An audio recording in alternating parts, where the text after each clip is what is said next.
Top 10 tractors built for war zones, not farms. They don't carry weapons. They don't wear armor markings. And yet, these machines have shaped entire battlefields. Across nearly a century of war, from the deserts of North Africa to the ruins of Eastern Europe, one category of vehicle has remained in constant deployment, without ever being called a combat system: the tractor. But not the kind built for cornfields, not the machines that wait for sunrise. These were built or rebuilt for war. Some pulled artillery through minefields. Some breached urban rubble under sniper fire. One was armored like a tank. Tanks targeted another. This isn't a story about farming equipment. It's a story about logistics under fire, engineering and collapse, and machines that were never meant to fight until the war gave them no choice. Each one on this list changed how armies moved, how battles unfolded, and how front lines either held or fell. And if you think you know what a tractor is, you haven't seen these 10. Don't forget to press and hold that like button, leave a comment, and hit subscribe before we begin. Ranked 10th, Oshkosh M1070. The tractor that tows tanks through war. No battlefield moves forward if the backline breaks. And no tank, no matter how armored, can drag itself home when its engine dies under shell fire. That's the moment this machine enters. The Oshkosh M1070 is officially a tractor, but not a single bolt on it was ever designed for farming. It was engineered for one job: carrying war on its back. At first glance, it resembles a supersized haulier, but that illusion ends when the numbers emerge. 8-wheel drive, 700 horsepower, a gross combination weight rating that exceeds 100 tons, and most importantly, compliance with combat readiness under full armor load across terrain where asphalt no longer exists. The M1070 wasn't adapted from agriculture. It was born inside the battlefield's blind spot, the space between an Abrams going down and reinforcements arriving too late. In this zone, supply chains don't mean spreadsheets. They mean heat signatures, craters, roadside bombs, and deadlines measured in enemy range. When paired with the M1000 trailer, this tractor becomes a mobile foundation. It carries tanks, IFVs, artillery, sometimes all in one line, and it doesn't travel on protected highways. It traverses areas still hot from airstrikes, still echoing with indirect fire, where every second outside the blast radius counts. And yet, it's not considered a fighting vehicle. It doesn't shoot, it doesn't scout, it doesn't even make the front page of military technology. But ask anyone in logistics command, when communications fail, when armor breaks down, when mobility is gone, the M1070 becomes the final decision maker of who gets out and who doesn't. Some units operate it with a remote drone overwatch. Others retrofit counter IED plating on the undercarriage. Its cabin, in many cases, carries no weapon, but it is the most vital node in any mechanized push. And it has to be fast. Faster than retreat. Faster than sabotage. Faster than collapse. It's still categorized as a tractor, but it's the only tractor in the U.S. military that has pulled 3 Abrams tanks through combat zones and kept going. Farming never required that. Ranked 9th, John Deere Model A Armored Prototype, a tractor that prepared for a war that never reached it. In 1942, the American industrial war machine wasn't just scaling, it was consuming. Steel, rubber, aluminum, fuel. Every resource had been redirected. Agriculture didn't escape this gravity. Farmers saw their tractors disappear into depots. Equipment was requisitioned. And in some circles, there was talk of the unthinkable. War reaching American soil. It was in this climate that John Deere, one of the country's most iconic agricultural manufacturers, quietly produced 2 armored prototypes based on its civilian Model A tractor. This wasn't a top-secret military project. It wasn't a battlefield adaptation. It was something much rarer, a preemptive industrial experiment born of uncertainty. The John Deere Model A had been in production since 1934. Simple, dependable, and affordable, it became the backbone of thousands of American farms. Its 2-cylinder engine generated around 30 to 34 horsepower. With rear-wheel drive and a steel chassis, it wasn't fast, but it was durable. The armored version kept the same bones, but its skin changed entirely. Steel plates were added across the hood, radiator, and the operator's position. The open seat and controls, standard for the Model A, were partially enclosed with bolted panels. Visibility was reduced. Maneuverability suffered. But the idea was sound. If this machine could perform essential tasks while offering minimal protection to its driver, it might serve near air bases, armories, or supply routes where enemy fire was possible, but not sustained. No one expected this prototype to face tanks. It wasn't designed for the European theater or island-hopping Pacific operations. It was imagined for something closer to home: sabotage, invasion drills, perhaps even domestic unrest in a nation still uncertain of its future. The military reviewed the design, quietly, without orders, without deployment. The conclusion was swift.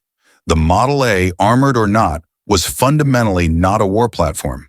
Its top speed barely broke 10 miles per hour. Its frame was never meant for load-bearing under stress. It lacked shielding underneath. And most importantly, purpose-built military equipment, like the GMC CCKW, the M5 high-speed tractor, and eventually the HMEE, was already entering production in numbers that rendered these farm-based improvisations irrelevant. One prototype was eventually dismantled. The other survived, tucked away in a warehouse, before re-emerging decades later in an agricultural exhibit. Part novelty, part time capsule. It's easy to dismiss the armored Model A as a failed experiment, but that overlooks what it represented: a moment when total war blurred every line, when industrial companies weren't just fulfilling military contracts, but anticipating needs no one could define yet. When a tractor company asked itself, not how do we plow more fields, but what if the battlefield comes here? That question never materialized. No invasion, no gunfire on American soil. But for a time, two steel-plated tractors stood ready, because no one was certain how far the war would reach. And in war, readiness is rarely rational. It's simply necessary. Ranked 8th, AEC Matador, the tractor that towed more than just guns. Before firepower could be projected, it had to be moved. And before radar could protect a city, it had to be dragged there. Through mud, over craters, across bridges barely holding their weight. In 1938, the British Army needed a vehicle that could do what nothing else could: tow medium artillery with speed, pull mobile radar into combat zones, and survive the terrain left behind by blitzkrieg. AEC answered with the Matador. At first glance, it didn't look like a war machine. It had a wooden cab reinforced with steel edges, sliding doors, and a canvas roof that looked closer to a farm truck than a military tractor. But beneath that modest profile was a 7.7-liter diesel engine, driving all four wheels, a rarity in pre-war Britain.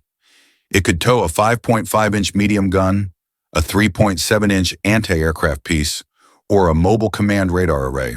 And it could do it over ground where tanks had failed. What made the Matador remarkable wasn't its speed or armor. It was its consistency. It started in desert heat, in French mud, in the freezing rain of Arnhem. In North Africa, it delivered artillery under air raid sirens. In Normandy, it pulled radar dishes through enemy counterfire. In Italy, it kept moving even when the roads collapsed under retreating columns. Later in the war, its frame proved so versatile that a version was built to house a 6-pounder anti-tank gun, the Deacon. Suddenly, this humble tractor had become an improvised tank destroyer, firing on the move from the same engine and chassis that once hauled radar. And even then, it didn't stop evolving. After the war, surplus Matadors were converted for civilian use, firefighting, logging, and even film production. They outlived the guns they once pulled. They became history not through destruction, but by outlasting the war itself. Some tractors plant, some tractors plow. And then there was one that crossed Europe, carrying everything the front line forgot to ask for, but never survived without. Ranked 7th, Morris C-8 Quad, the tractor that kept artillery alive. By 1940, Britain had lost more artillery than it had trained crews to replace. The evacuation at Dunkirk left fields of abandoned guns on the French coast. And behind each one was a problem. How do you move a weapon too heavy for soldiers, too exposed for trucks, and too valuable to leave behind. The answer came not from the factories of tank production, but from Morris Motors. They called it the C8 Quad. On paper, it was a field artillery tractor. In practice, it was a mobile system, 5 men, a cannon, and enough ammunition to open a front or retreat from one. The Quad didn't have armor. It didn't need it. It was designed not to fight, but to vanish, before the enemy could fix its location. Its shape was unusual for its time, short, high clearance, and curved like an armored beetle. This wasn't for aesthetics, it was for a function. The rounded rear kept the trailer line tight. The high roof made it easier for artillerymen to load shells from within. The four-wheel drive system gave it traction in snow, sand, and ruin. And the modest 70-horsepower petrol engine was calibrated for torque, not speed. It towed the legendary 25-pounder gun, the backbone of British artillery, on every front.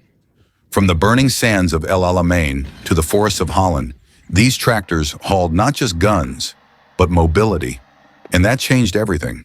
Before the Quad, artillery was positional, fixed, limited, slow. With the Quad, fire support could move with the infantry. Retreat no longer meant abandonment, and advancing batteries no longer needed entire convoys to follow. The cabin could carry up to 5 men, the driver, the gun commander, 2 loaders, and a spotter. Behind them, the trailer carried 100 rounds. That number mattered. It meant a unit could arrive, fire continuously for several minutes, and relocate before counter-battery fire struck. In the chaos of retreat, many of these units were the last to leave. They'd haul their gun out of danger, sometimes under fire, often under duress. The Quad became a silent marker of frontline discipline. The gun stays in service, or the crew doesn't leave. Its reliability was legendary. Mechanics described it as unglamorous but unkillable. Even after battlefield damage, it could limp home or be patched on the spot. Its chassis was so over-engineered that post-war versions were converted into forestry winches, rural emergency vehicles, and even fire tenders. It didn't make propaganda films. It didn't inspire tank aces or bombastic headlines. But in every major British and Commonwealth campaign of World War II, from Tobruk to Tunisia, from Sicily to the Rhine, the Quad was there, towing the means of resistance. By 1945, over 10,000 had been built, and while most were eventually scrapped, a few survived, restored by collectors and museums. One still runs on its original tires. Another, in New Zealand, is used annually in live-fire artillery demonstrations, not as a relic, but as proof that some tools are built too well to retire. Some machines broke ground. Some machines broke lines. And there were machines like the Morris C8 Quad that refused to break. Ranked 6th, C7P, the tractor that pulled Poland's final line of defense. Before tanks became the face of modern warfare, artillery still defined its reach. And before Poland collapsed in 1939, it built one of the most efficient artillery tractors in pre-war Europe, the C7P. It wasn't large, it wasn't armored, but it was methodical, born of engineering discipline, not battlefield glamour. Based on the chassis of Poland's 7TP light tank, the C7P shared the same suspension, drivetrain, and utilitarian simplicity. Its purpose was singular: to tow the heaviest guns Poland possessed across terrain that no wheeled vehicle could survive. Designed in 1933 and produced until the outbreak of war, the C7P featured a 6-cylinder diesel engine producing approximately 110 horsepower. It wasn't fast, reaching only 20 kilometers per hour, but speed was never its role. It was a prime mover, a logistics tool built for endurance, not evasion. It carried no weapons, no armor, no radio. Its value was measured in what followed behind it: 155mm howitzers, 220mm mortars, and multi-ton bridge sections. Poland's interwar military knew what it lacked in numbers. It had to make up for in coordination. The C7P made that possible. Artillery units that would have taken hours to reposition with horses could be moved in minutes. Heavy equipment that once required railways could now reach forested fire bases without tracks. In doctrine, it was the muscle behind defensive firepower. In practice, it became the spine of mobility for a nation with no room to retreat. When the invasion came in September 1939, C-7Ps were deployed across the front. They towed siege guns to fortress lines. They recovered broken-down tanks under fire. Some were converted into field recovery vehicles, fitted with cranes, winches, and chains. In one documented case, a C-7P pulled a 203mm howitzer out of a bog under Luftwaffe bombardment, with only its canvas roof for cover. But the war outpaced it. German armor, combined with air superiority, dismantled Polish resistance in weeks. Dozens of C-7Ps were captured intact, so many that the Wehrmacht integrated them into its artillery logistics. Photos from 1941 show them towing German flak guns across Russia, still bearing Polish markings beneath hastily painted swastikas. By 1945, they had disappeared. Some were destroyed, others were cannibalized for parts. A handful survive only in museum archives and technical drawings. No monuments, no medals, just a machine that did its job until it could do no more. What made the C-7P extraordinary wasn't its power, it was its precision. In a country preparing for invasion, it represented planning, coordination, movement under pressure, and when that invasion came, it didn't run, it pulled. Not all tractors are built to survive the war. Some are built to hold the line until the end. Ranked fifth, Stalinets S-65, the tractor that pulled the Soviet war machine through hell. No country in World War II relied more heavily on tractors than the Soviet Union. And no single tractor did more work in worse conditions than the Stalinets S-65. It was not fast, it was not armored, but it was everywhere. Produced by the Chelyabinsk tractor plant, soon nicknamed Tankograd, the S-65 was initially built for Soviet agriculture. Powered by a 65-horsepower diesel engine with steel tracks and a wide footprint, it was designed to plow the frozen steppes where wheels sank and horses died. But by 1941, it had a new role: war. The S-65 was converted into the Red Army's primary artillery tractor, tasked with hauling the heaviest weapons in the Soviet arsenal. 203mm B-4 howitzers, 152mm ML-20 guns, and the towering 280mm BR-5 mortars. Each of these guns could weigh over 7 tons. And when roads ended, when mud turned tanks into bunkers, it was the S-65 that kept them moving. There was no protection for its driver, no roof, no windshield. In the snow, they froze. In summer, they choked on dust. In combat zones, they had nothing but steel helmets and sheer routine to shield them from incoming fire. But they drove anyway, because if the gun didn't arrive, the front collapsed. At Kursk, S-65s pulled batteries into position through days of rain and shelling, dragging platforms over broken terrain while shells detonated around them. In Stalingrad, they delivered artillery through rubble fields where even infantry hesitated to enter. Some S-65s were hit, some broke down, but more kept going. The engine was stubborn. It needed preheating. Its starting system relied on compressed air, stored in tanks that could freeze or leak. Maintenance was constant, but it was simple, fixable, survivable. And in war, those traits outweighed any specification sheet. When German forces captured S-65s intact, they used them too, despite their noise, their smoke, their glacial pace.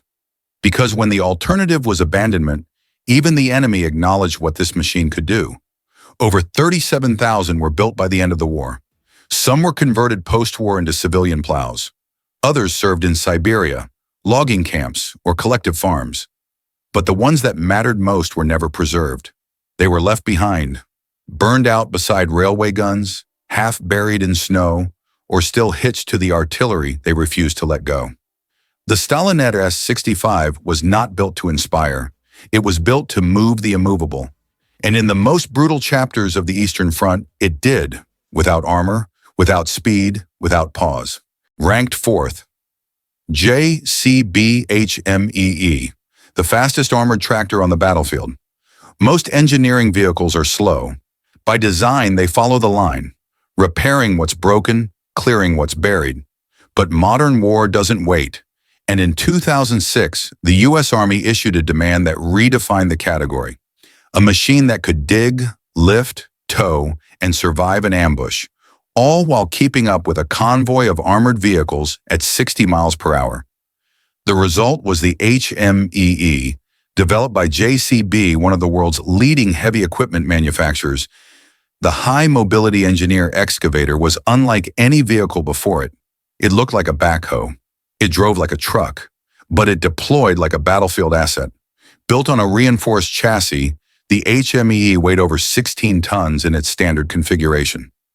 It came equipped with a 6.7-liter Cummins diesel engine, producing 200 horsepower, four-wheel drive, independent suspension, and a top speed of 60 miles per hour, nearly triple that of traditional engineer vehicles. But its speed wasn't the innovation, its survivability was. The HMEE could be outfitted with modular armor kits, bullet-resistant glass, and blast-proof flooring. Some models included remote weapon stations, jammer integration, and air filtration systems for CBRN threats. It was MRAP compliant, mine-resistant, and designed to operate in active combat zones, long before the enemy stopped shooting. Deployed in Iraq, Afghanistan, and forward bases throughout Eastern Europe, the HMEE became the first tool to arrive and the last to leave.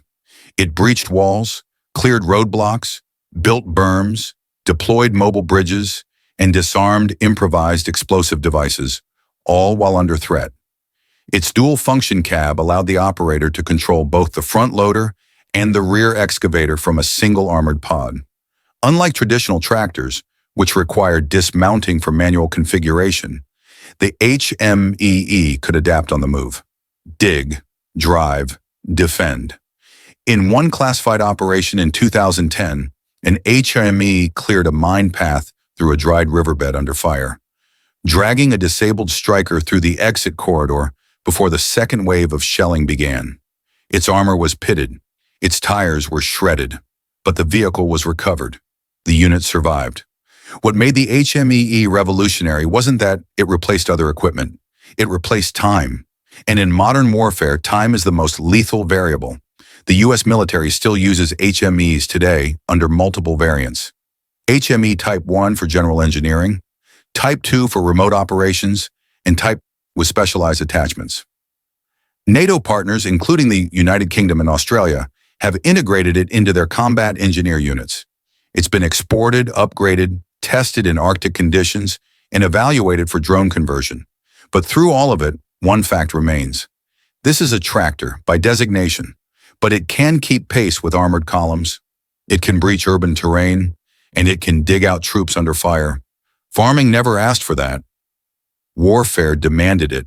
Ranked third, IMR-2, the combat tractor built from a tank but not for combat. Some machines begin life as weapons. Others start as tools. The IMR-2 is both and neither. Built on the battle-tested chassis of the T-72 main battle tank, the IMR-2 doesn't carry a turret. It doesn't fire shells. It doesn't lead armored assaults, but it rolls into the same zones, at the same speed, under the same fire, because that's precisely where it's needed. The IMR-2, short for Inżynierne Maszyny Rozgrożenia, is Russia's frontline combat engineering vehicle. To call it a tractor is absurd. It's over 40 tons clad in explosive reactive armor, fitted with hydraulic arms, crane booms, and dozer blades. And yet, on military documents, on logistics manifests, and in battlefield deployments, it fulfills the role of prime mover. Its mission is to move obstacles. That includes minefields, concrete barriers, collapsed buildings, flipped vehicles, disabled tanks, and unexploded ordnance, and to do it under threat.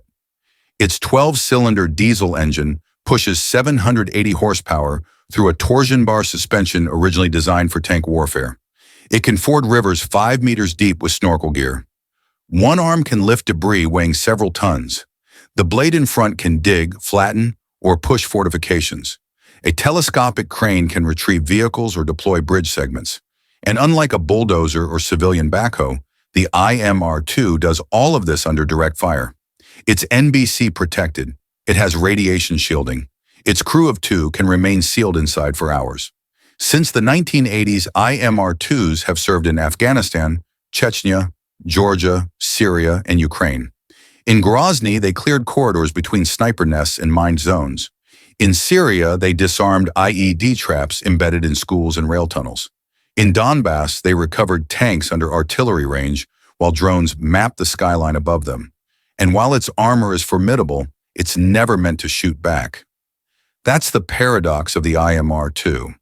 It enters battles not to fight, but to rebuild the terrain around them.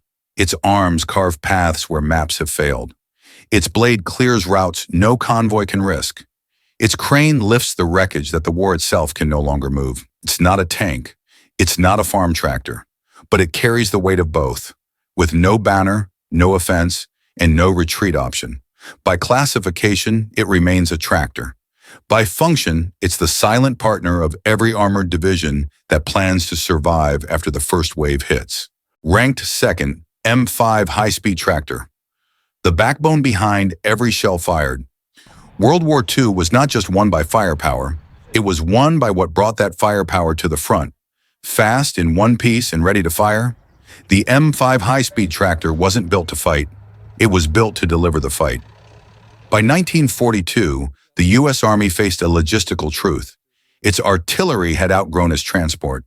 Traditional prime movers, trucks, half-tracks, even earlier tractors, were too slow, too weak, or too exposed.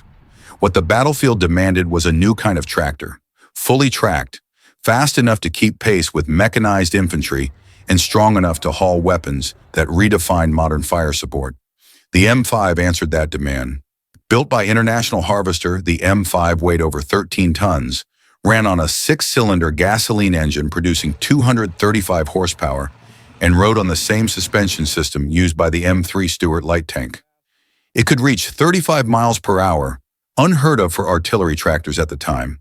But speed wasn't its only advantage. The M5 was designed to tow everything from the 105mm howitzer to the massive 155mm long tom gun, while carrying a whole gun crew, their equipment, and over 24 rounds of high-explosive shells inside its enclosed cabin. In effect, it wasn't just a tractor. It was a mobile artillery platform, moving, loading, repositioning, and supplying without delay. That mobility changed doctrine. Before the M5, artillery moved like infantry, slowly in intervals with long setup times. With the M5, gun crews could reposition within minutes, keep up with advancing armor, and escape counter-battery fire by the time enemy shells landed.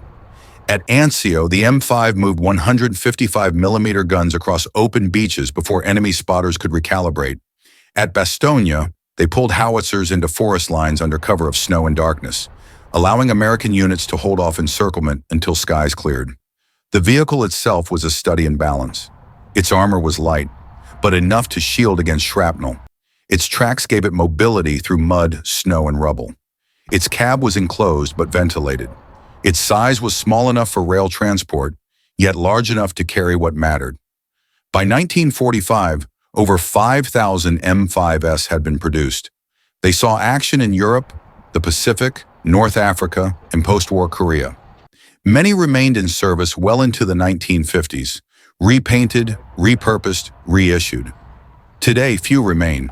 Most were scrapped. Because when a machine is too sound, it tends to vanish not from failure, but from overuse. The M5 didn't fire a single round, but it brought every shell that counted. And in the mechanics of war, that makes it something more than a tractor. It makes it a constant, quiet, mobile, reliable. The only thing more dangerous than what it carried was the delay if it never arrived. In first place, T-20 Komsomolets, the artillery tractor that was mistaken for a tank until it was too late. Between 1937 and 1941, the Red Army fielded a machine it never expected to fight with. But on every front, under every condition, and against overwhelming firepower, it did precisely that. The T-20 Komsomolets was not designed for battle. It was designed for artillery. Its purpose was narrow: tow light guns, transport mortar teams, and deliver munitions to the front at speed.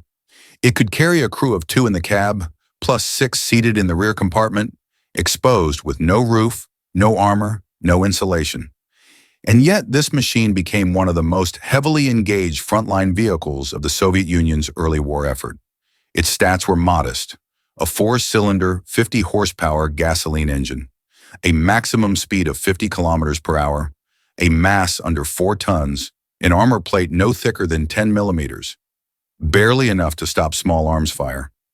But what it lacked in combat design, it made up for in deployment scale. Over 4,400 T-25s were built between 1937 and 1941. They appeared in every major Soviet operation, from the Winter War against Finland to the defense of Moscow. And when German tanks crossed the border in Operation Barbarossa, thousands of T-20s found themselves not behind the guns, but in front of them. They were mistaken for tankettes. They were fired upon, targeted, and captured. And many Soviet units, desperately short of armor, began using them as improvised fighting vehicles. Field crews bolted machine guns to the roof. Others welded extra scrap metal along the sides. Some formations used them to shuttle infantry across open terrain under direct fire, knowing full well the armor wouldn't hold. In Finland, T-20s were deployed in minus 40 degrees Celsius temperatures, dragging artillery through snowfields too soft for horses and too narrow for tanks. They worked in silence, overnight, engine covers blanketed to muffle their heat. They didn't fire. They didn't respond. But they arrived on time, and often alone.